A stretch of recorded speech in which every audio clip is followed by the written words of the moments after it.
إن تنصروا الله ينصركم ويثبت أقدامكم. Beda salat syuruk dengan salat duha. Kita akan melihat definisi duha. Duha adalah nama untuk waktu. Secara bahasa, duha diambil dari kata ad-dahwu, artinya siang hari yang mulai memanas. Allah Subhanahu wa Ta'ala berfirman, yang artinya, di surga kamu tidak akan mengalami kehausan dan kepanasan karena sinar matahari. Quran Surat Toha ayat 119. Kaitannya dengan makna bahasa kata duha pada ayat di atas, Allah menyebutkan kenikmatan ketika di surga. Salah satunya tidak kepanasan karena sinar matahari, yang itu diungkapkan dengan kata wala tadha.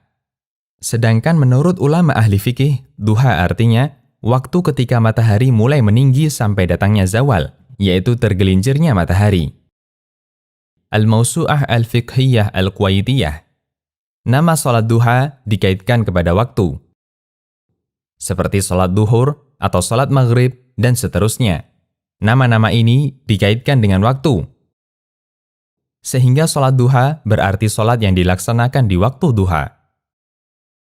Sebagian ulama Syafi'iyah berpendapat bahwa waktu mulainya salat duha adalah tepat setelah terbitnya matahari, namun dianjurkan untuk menundanya sampai matahari setinggi tombak.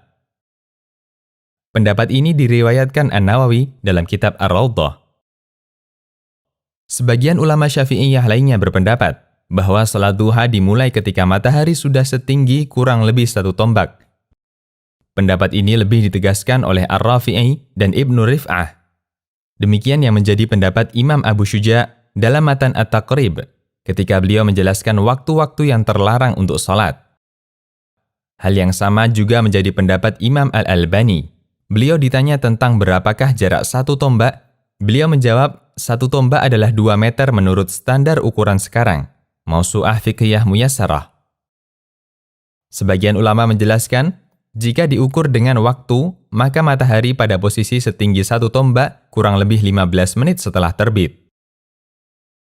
Salat syuruk. Kita beralih ke salat syuruk. Syuruk artinya terbit. Syaraqat asy-syamsu artinya matahari terbit. Istilah salat syuruk juga dikaitkan dengan waktu. Salat syuruk berarti salat yang dikerjakan di waktu matahari terbit.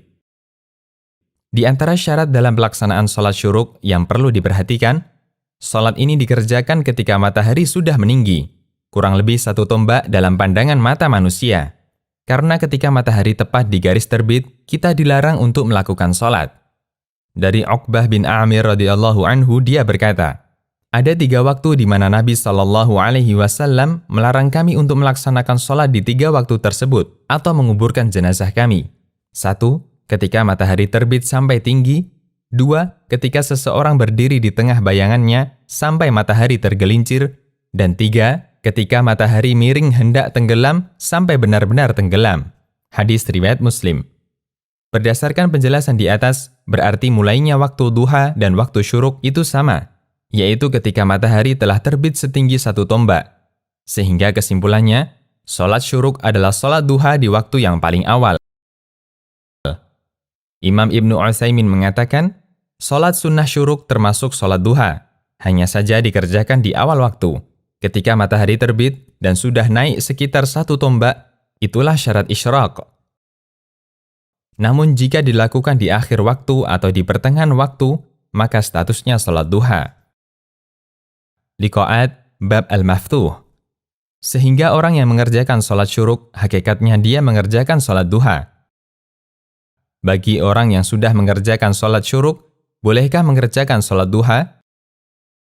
Salat duha tidak harus dilakukan di 1 titik waktu, tapi boleh dikerjakan di sepanjang rentang waktu duha, yaitu sejak matahari setinggi 1 tombak hingga sebelum waktu istiwa, yaitu matahari tepat di tengah.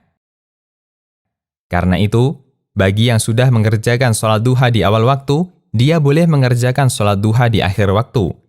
Misal jam 6.30 mengerjakan salat syuruk, sewaktu di kantor mengerjakan salat duha. Demikian, Allahu a'lam.